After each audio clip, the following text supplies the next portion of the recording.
Good morning, and welcome to the First Nations Housing Webinar Series, where we answer questions from community leaders. I'm your host, Jan Eeks. Before we get into it, I want to mention the First Nation Housing Conference, which is February 4, 5, 6 in Thunder Bay. Now, that's an occasion to talk face-to-face with people who can help you do what you do. I'll be there for the Builders Challenge again this year, and I hope you'll be there too. Now, for today's webinar, the presentation will be about a half hour long. Use the chat to ask questions at any time so you don't forget what you wanted to ask, and they'll all be dealt with at the end of the presentation. So in today's session, we're going to hear about community-led design for specialized housing in the North, focusing on appropriateness, durability, and buildability, something that's dear to my heart. All of this is to assure that housing is targeted to the user's specific needs. So joining us is the Housing and Infrastructure Director at the Anishinaabe Nation, Mike McKay. Good morning, Mike. Good morning. He's alive and awake. Mike, I'm looking at my notes, and it says that your grandfather was a builder. Yeah, he was. My grandfather, Matthew Beardy. Yeah, he built both of our houses back home in Bearskin, and yeah, he was a foreman for many housing crews for many years as well. So Responsible directly for a lot of housing. yeah, he And was. so now you're not building, you're on the planning and organizational side. So let me turn this whole thing over to you and give us your presentation. We'll be back at the end of the presentation with some questions. Sure, All thank yours, you. Mike. Thank you. Thanks for that introduction. I'll be co-presenting today. I'll just quickly hand it over to Jeffrey for his introduction. Thanks, Mike. My name is Jeff Herskowitz. I'm with Together Design Lab at Toronto Metropolitan University, and we're lucky to be partners with Mike and the whole team at Anishinaabe Nation on this project and on their housing strategy. Okay, thank you, Jeffrey. I'm just going to share my presentation.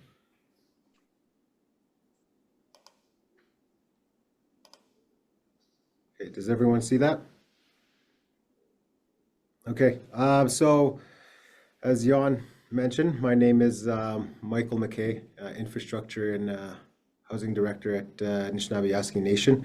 Today I'll be presenting our community-led designs for specialized housing in the North project.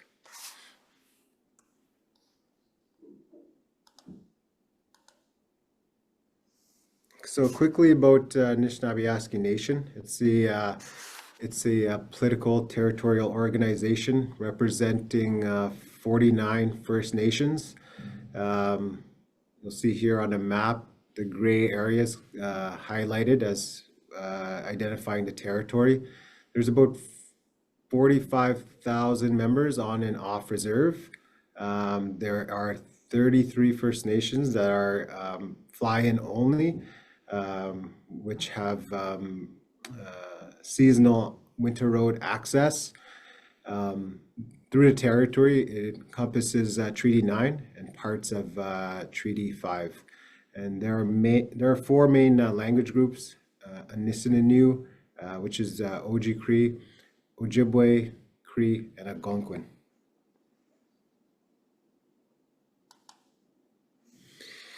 So why the NAN housing strategy? So we started developing, working on the NAN housing strategy about 5 years ago. In 2014, the NAN Chiefs in Assembly declared a NAN-wide housing state of emergency.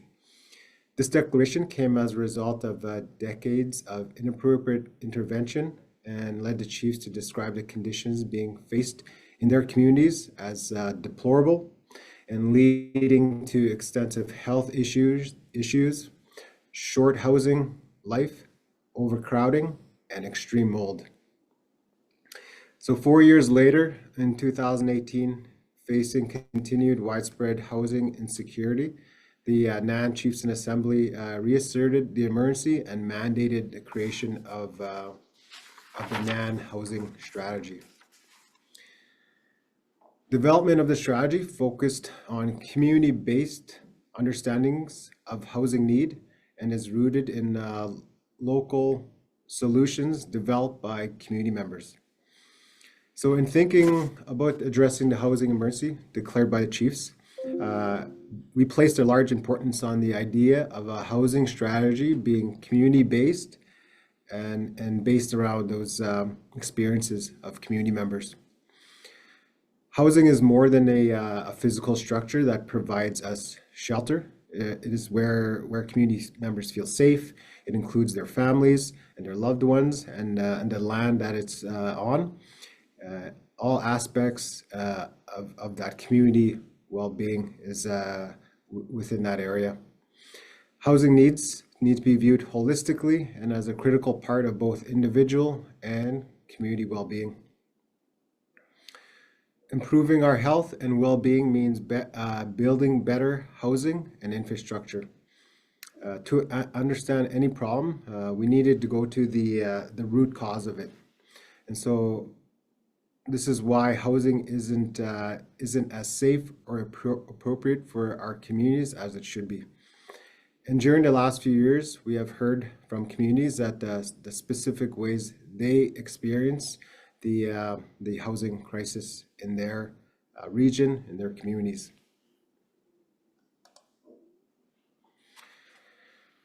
From the community work that was undertaken during the strategy development, we learned that the housing emergency is experienced differently by young people, seniors, single adults, large families, people needing supportive services, and people needing emergency housing. Standardization of housing on reserve meant that those with unique housing needs have few or to no options for housing, which can contribute to overcrowding and people needing to leave their communities to find housing and the support they need.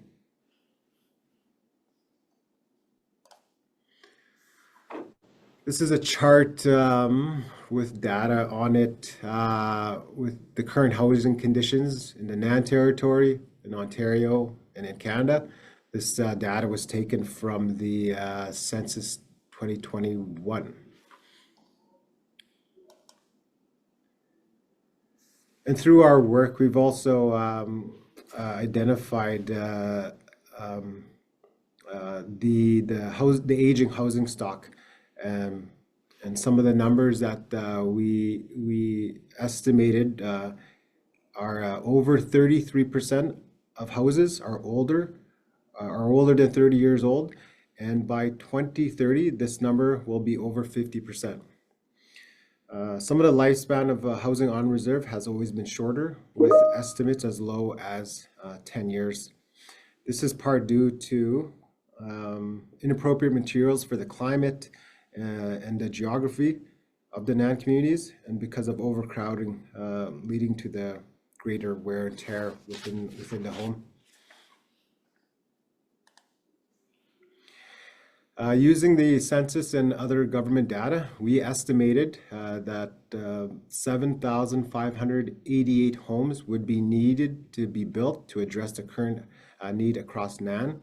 This includes replacement and new construction, but does not include future growth. And this the estimated number of 5,000 or 7,588 was supported by the NAN Chiefs in Assembly. So other key notes there is the number of serviceable lots. They are limited, and for so many of the communities, they have no lots available to build new houses.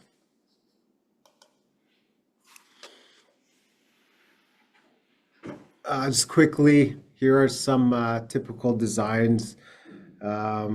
This one is a 3-bedroom, just over 800 square feet, designed from Department of Indian and Northern Affairs in 1979. I think This is probably one I grew up in.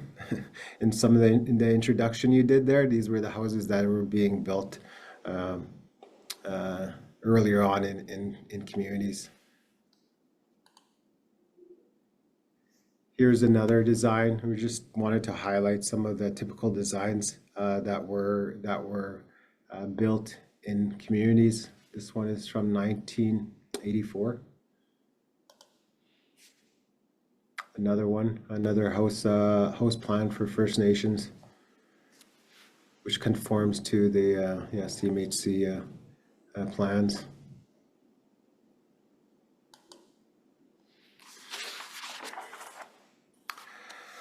So maximum unit prices policy is, that government uses, specifically CMHC, standards and guidelines used by CMHC. This is a standard and a guideline that used by CMHC to evaluate and fund housing applications, set out benchmarks or recommendations for housing types, sizes. While there is some flexibility to what is being funded, it can be difficult to design or fund beyond the recommended unit sizes and beyond what is considered an average or modest construction feature. Benchmarks or recommended standards can act as a constraint on new design options and construction methods, and it can be costly for communities to take a risk on developing new designs. And we know there are a variety of housing needs on reserve, that housing is overcrowded, and there is often a mismatch between what is built and the priorities of communities. And this is kind of what developed, this is why we developed the Cold Shine project. So I'll hand it over to Jeff for this. Thanks, Mike. So Mike took you through some of what exists in NAN territory and what the challenges that communities face are in moving beyond that typical design towards something that can meet the unique needs of the populations that Mike identified: youth, single adults, elders, people who we know aren't served at all by the current housing system. And so the project that was developed that Mike refers to, Cold Shine, community-led design for specialized housing in the North, looked to kind of address that gap and think about housing in a different way. How could housing be designed that meets the unique needs and geographies and cultures of NAN territory, which, as Mike described, is a northern territory with many small fly-in communities. Obviously a different lifestyle from what we have in kind of southern urban Canada, where I'm located. How could communities be at the front of making those designs and making sure that their views, their priorities, their preferences were what was controlling designs? And how could we make the center of our designs not technical expertise alone, but lived experience coupled with technical expertise? Can I have the next slide, please, Mike?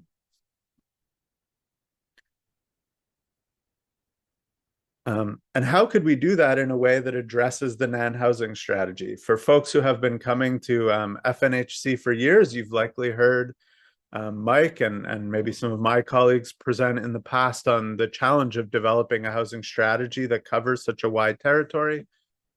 And then the mandate we were given to implement that strategy. And so this project looks to create housing that is for everyone. One of the core themes of the NAN housing strategy was ensuring that all members of the territory have a place to call home. And so the objective was to create shovel-ready housing plans, and that removes from communities the burden that Mike described, or the risk of hiring architects or other folks to take on this complicated design process for each community, and instead will make available to all 49 communities in the territory those housing plans and everything needed to implement them for free, but that are designed specifically to the region, the people of the region, and the geography of the region. And more than that, are designed by people of the region. And I want to take a quick second Mike, as you bring up the next slide, to shout out some people who are joining us on the call today. I saw Jocelyn and Pascal. There might be others. I was going through the participant list, but it was growing, who were part of that process. So you have Mike and I presenting who take on a lot of the administrative role in this project, but you also have some of the designers on the call with you here today in Jocelyn and Pascal, and maybe some others will join us. So I'm excited to see you guys here, and thanks for joining. But at the heart of this was those greatest needs populations that Mike identified: single adults, folks in communities that are in need of emergency housing, folks in need of housing with supports or supportive housing, large families. And so when we were assembling these co-creation teams that I'll walk through their role in just a second, we made sure that it was people who had lived experience in with that particular population, either themselves or supporting someone, or working right at the front lines of people supporting those populations. And those became our design teams. And together, they designed 7 units that we'll be showing you here today, and that you see on screen. Mike, go ahead. And the design process was a hands-on one. I know we'll all be together at First Nations Housing Conference in February. And that's where the real work gets done, is when we're able to be together in a room, learning and sharing together. And so the design process mirrored that. We were lucky to not have to do it all virtually, but instead to be able to stand and sit and learn together and learn from one another. For folks, again, who are regulars at FNHC, you may even recognize some of the same conference rooms being used. Go ahead, Mike. There were 3 kind of intensive design sessions that guided the architects who were part of this project. And I'm going to quickly go through the objectives of each one so that you can get an understanding of how community members, some of whom had no previous design experience or even really housing experience, could become the designers on this project. At our first workshop, we call them co-creation workshops, the objective was to create design briefs, to create a guiding document that each team would use when future decisions were made, to make sure that at the heart of every design choice being made was the population who was going to live in it. So really moving away from what Mike described in the early part of this presentation of being driven by kind of modesty standards and square foot requirements and standard design, and instead putting that user first. And so when we met together, what we talked about was, why doesn't that standard house work for these populations? What are the specific housing needs, both technically, what do they need their house to do physically to support their well-being, and also socially, how does the layout of their house have to support their lifeways or their wellness needs, and really putting that occupant's wellness right at the front of what housing design should be. And you can see how that exercise isn't one that requires kind of, as Mike has, a background in architecture or any other kind of technical experience, but instead it requires a kind of deep knowledge of why housing is failing community members right now. Go ahead, Mike, next slide. In co-creation 2, we moved into physical design, and there was a photo of this earlier, but what we did at the floor of the Valhalla was tape out at a 1-to-1 scale that standard house, the one that many of you on this call will have lived in, and certainly for our participants from the territory, nearly all of them had lived in and certainly had visited. And we walked through that house together, and we understood from the place we are today where that house meets the needs of many community members and where it fails to meet the needs of many community members, and understood how changes to that home could better suit, and how your house can really match your lifeways and your expectations and what you need to be well. And from there, we started to build from the ground up something new and something different for each of those populations. And then our teams kind of shifted away from being population focused to being built form focused. So we found that in some cases, there were two populations who needed the same type of house. And so different folks could break off and form new teams to develop housing that would work. Go ahead, Mike. And in the third co-creation workshop, we moved towards a complete schematic design. And in this workshop, there was a kind of blend of bringing forward changes to a floor plan. Also, the house kind of got moved into 3D. We stopped working at the 2D of floor plan and understood things like how passive heating and how materiality could affect the life cycle of a home. And we shared honestly between members of each co-creation team. And again, we're lucky to have some of these people here, so you can take their word for it, not mine. How we thought these houses could be built and how they could last, and thinking also about the operation and maintenance of those houses and what would work in the North. It's not always about creating the best technical solution if the supply chain doesn't allow for those materials to get north, or if there isn't sufficient labor around to be able to fix things. And so it is a hybrid of finding what is the best solution that can really be implemented and be taken care of and work over a long period of time. The view here is about thinking of the full life of the house and the full life of the occupant, and making sure that wellness can be assured for both throughout. Go ahead, Mike. And so what was designed and what you're going to see in just a minute here was 7 different units. The lodge for independent living, which has 4 kind of independent units within a larger unit and an office space. The living and gathering buildings, which can work together to be a kind of hub and spoke model of living and service delivery, or can be built separately depending on the needs of a community. A 1-bedroom house, which meets the needs of singles whose housing needs go unmet too often in community. 2 large family houses called 4-bedroom here, but expandable to much larger, that think about intergenerational living, that think about multi-family living, and that really respond to the realities and the desires of families to live in other family arrangements, kind of non-standard nuclear family arrangements, and take those seriously and build a house that provides space for everyone and comfort for everyone and privacy for everyone. And then the last, which I don't think we'll be showing at all today and is still under development, is a fully accessible 2-bedroom design that takes into account the unique care needs of individuals in the community, as well as their roles as carers as well. And I see a question in the comments about multiplex, and some of these units can be multiplexed, though often there's a preference in community for them to be not. I'll let Mike speak to that in more detail, but yes, some of them can be duplexed for sure. So Mike, do you want to go into the specifics of the houses?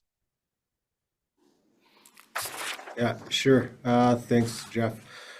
So here's some co-creation design features. The design shares some common features and requirements to ensure that they are energy efficient, appropriate for the climate, the geography, the soil conditions. I know that's a big part of some of the discussion that we had with the groups.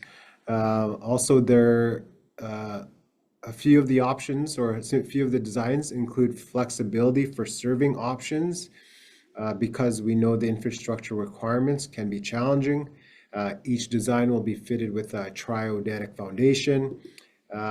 Each design will be a stick-build wood frame construction with one of the designs, the living unit, the smallest one, will have an option to be built with modular construction techniques, can be built within a factory and transported.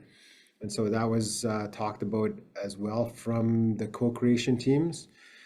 We also have an option for communities to decide whether or not to include a wood stove but all the designs will have a electric furnace. Some of the options for both serviced and unserviced lots was included as part of design because of the lack of serviceable lots. Will have water holding tanks as an option.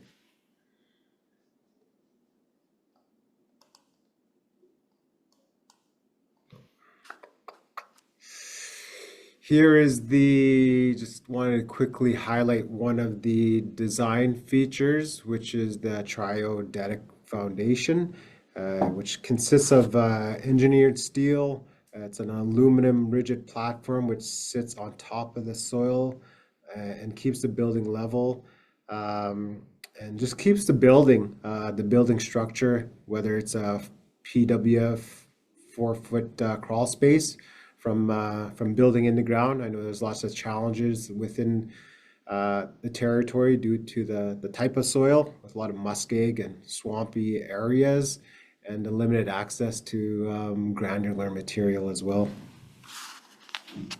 This drawing was taken from one of our blueprints. Here's an example of one of the wall sections we have included in the lodge design. This wall has a R value of R40. It's a board and batten. It has an exterior cladding with up to the First Nation communities, what type of stain or paint they want to use. So the exploded wall assemblies will be included in the construction packages, the working drawings. Just to provide some more to help kind of visualize how these assemblies come together. Here's another kind of exploded floor and roof assembly drawing. Again, this was taken from the lodge design. The floor assembly has an R value of R48, and the roof assembly has a R value of R60. Yeah, so these we do have mock-ups that we've built and kind of show around at different events.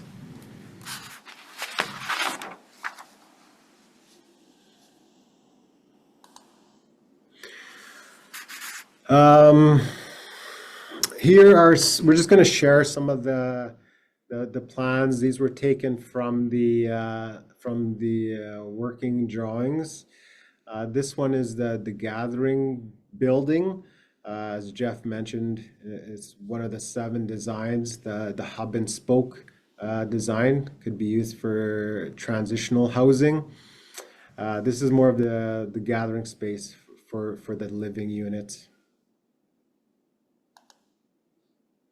Here's the smallest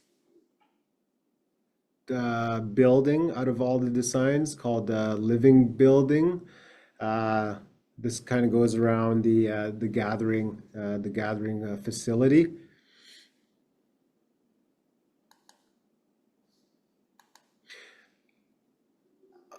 Back. And quickly, I wanted to quickly mention within the top right hand of the building, the storage flex area. Within there, you'll see a water holding tank. Some of the things we considered, we heard from the engagements was, when communities, this specific design would sit on a lot that was not serviced and had to include a water holding tank within. The construction drawings will include construction details on how to install a water intake and a overflow pipe. I know that's a challenge in communities face, and so it's something we wanted to include in these drawings.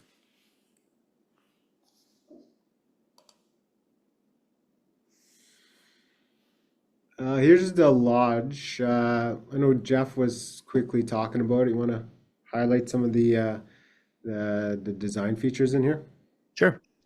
So the lodge responds to a couple of the different population needs and started first as a response to individuals in need of housing with supports. And so there is one option in the lodge where you can imagine it as elders housing, with 4 elders living in different units. But as the design developed, additional kind of, well, other folks saw it and imagined different folks living in it.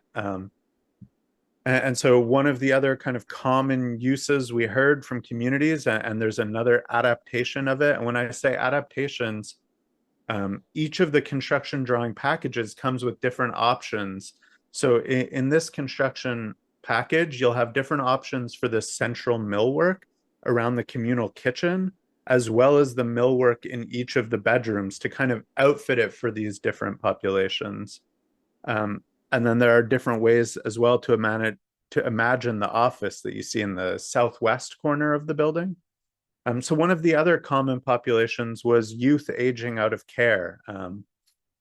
And you can imagine this as a kind of transitional living space, a place to build life skills and independence, a place to return to your community as well for youth who have been away. And then as well, we've heard of kind of other uses where it could be used as temporary housing for adults and families who are in need of a safe place, emergency housing. And then finally, and most recently, and the kind of last option that was developed was that you could imagine this as use as a kind of temporary housing for workers who are in the community, or even more permanent housing for staff housing for folks who are servicing a community. So the lodge, or the Lodge for Independent Living, has kind of grown to service a number of different populations. And as a result, a number of those different options were built in to make sure that it's properly suited for that population.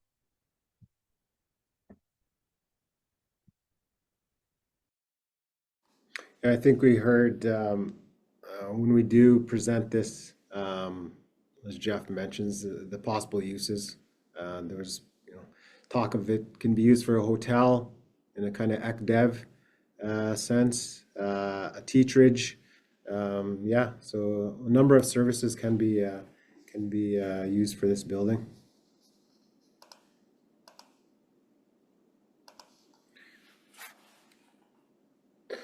Yeah, so this is 2 of the family home designs. This one we call the hallway house because it has a hallway. And so it's a 4-bedroom design. It includes a number of features. The generational piece of it, the privacy, where you have 2 bedrooms. If it's if there's multiple families, that there is some privacy there to separate the 2 bedrooms on each side of the building. We have the mechanical room, the mud room. We talked about the need for larger eating spaces and pantry to store food due to the number of people living there.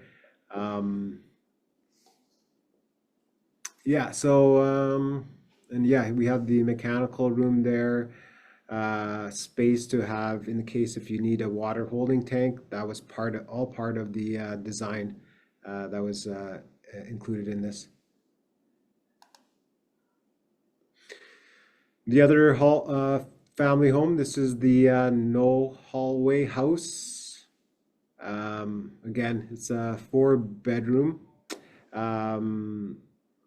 Same design features, large eating area, the pantry space. The need for more storage, the need for more space. If that family, practices hunting, fishing, that they have the proper space to store things and prep meals. So again, this one has a wood stove as well.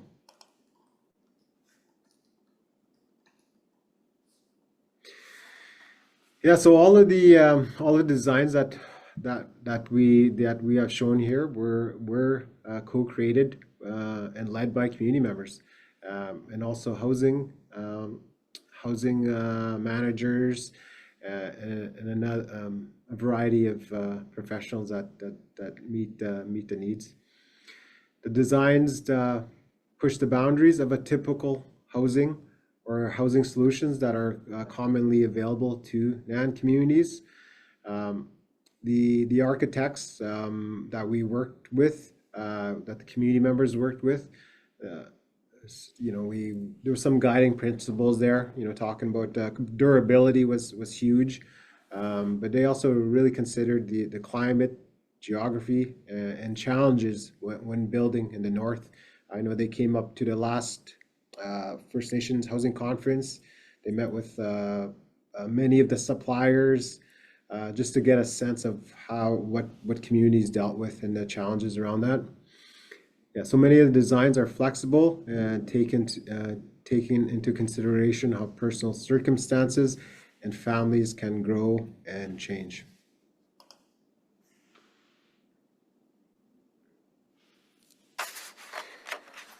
Just we could leave off here with a quote. Housing solutions for those in need go beyond providing physical shelter, but also understanding the supports needed to succeed in homes. In order to advocate for appropriate housing and supports for all NAN members, understanding the unique housing journeys experienced by different members is key to advocating for change. And that's the end of our presentation.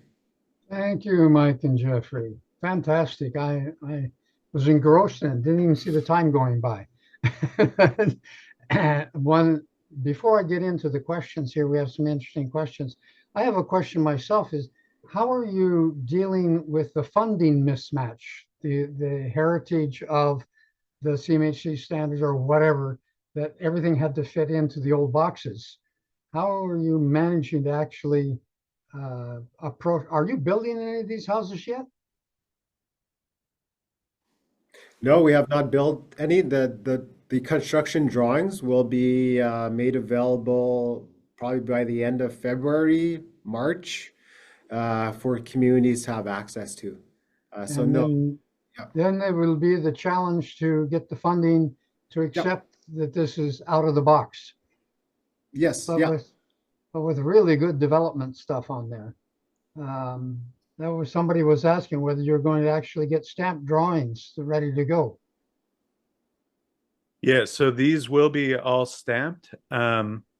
As Mike says to you there, Jan, we are like, this is live, it's happening. Some of the designs were finalized last week. So there's a little bit of a legal process to go through in the next 4 or 5 weeks, but by February, the stamp drawings will be available to all NAN communities. We are just in the process of wrapping it up. Just for those in the audience who maybe don't. Oh, Jan froze. Know what I mean. Oh, sorry, we lost you there for a second, Jan. Can you explain for the audience? Yeah. For those who don't know the term, what does stamped drawing mean? Did you lose me again? Mike, you got an answer? Yeah. Okay, no, I got you. Yeah. So the architects that the community members worked with, and the 7 designs that they are providing, they will be stamped by the architect who was assigned with them. And basically that provides some assurances that the designs were built according to code, to a standard. We looked at whether it was the Ontario Building Code, the National Building Code. Jeff mentioned the 2-bedroom fully accessible design. We worked with an accessibility consultant, using trying to use the highest standards. And so it will provide that reassurance for communities. And we talked It's about always required by the funding programs to have it. And here it will be already stamped. The communities don't have to go through that process. I have an interesting question here. I'm interested, Pedrick asks, I'm very interested in mold prevention technologies and strategies that would align with the ISC housing gap funds, like specific materials that can be included in the design stage. Is that included in all of this process? And that information be available? I think what we're trying to do too is while it was important to address certain technical details within the home was the HVAC system. There will be an HRV, but there will also be a furnace. I think in that part is important where you're bringing in fresh air, taking out the stale air, ensuring that you have the movement of air as well, especially within corners of houses where you get some of that dead air space, the hot and cold air meet, you get a dew point, and that leads to mold. I know I used to see it quite a bit when I was a housing inspector for a couple tribal councils. Was so that the and why it was important to include that was the upgraded infrastructure in many of the communities having transmission lines now, not relying on the community's diesel generator system, and now we can build and include furnaces for the total HVAC package. And so that I think things like that are a preventative measure that will address mold. I think it's key that you actually bring up that the heating system is part of the mold prevention and the air circulation and all of that. So it gets away from the baseboard heater locked behind the sofa. Exactly. Or That's covered totally with right. wood. I And think the safety also, features too. I think also, and Mike had the slide up earlier. The wall assemblies here are fairly unique and really playing with how vapor barriers can be done in ways that prevent risk of malfunction, let's say, or user error right at the point of installation. Too often, and I've traveled the territory with Mike a bit, we see homes that have mold in them before the occupant even moves in or very shortly thereafter. And so trying to reduce the kind of risk in the assembly of the home by thinking of smarter, better, more buildable, user-friendly ways of making vapor barriers happen, and just trying to understand the real complexities of building in the north and reducing the risk around vapor barriers as well. I don't want to get overly technical, but it's certainly something that Mike pushed the architects on. We know that mold is everywhere, and we really want to find ways to prevent through all sorts of systems, including right from the building itself. Right. There's an interesting note here. Jocelyn says one thing is missing is to have a homeowner understanding housing maintenance like HVAC dryers, baseboard heaters, and all of that. And as what I see from what you've been doing is you're creating an object, a building that is easier to have that maintenance. It doesn't do it by itself, but like with a forced air furnace as opposed to baseboards, those things suddenly step up. Any prefab homes, modular homes would stand up with this? Go ahead. So certainly the question of prefab or modularity came up a lot through the design process, and that there's a tension always between folks in NAN territory living through a housing emergency, and there's a desire to have a lot of housing built quickly to meet the need of families who are without housing right now. But also the risk in low quality housing being shipped across the territory, or housing that won't withstand that test of time, and kind of repeating this cycle that we've seen and heard about for generations of poor quality housing being brought up, mold and other problems coming, health and wellness problems coming for the occupant, and also it needing to be replaced really quickly.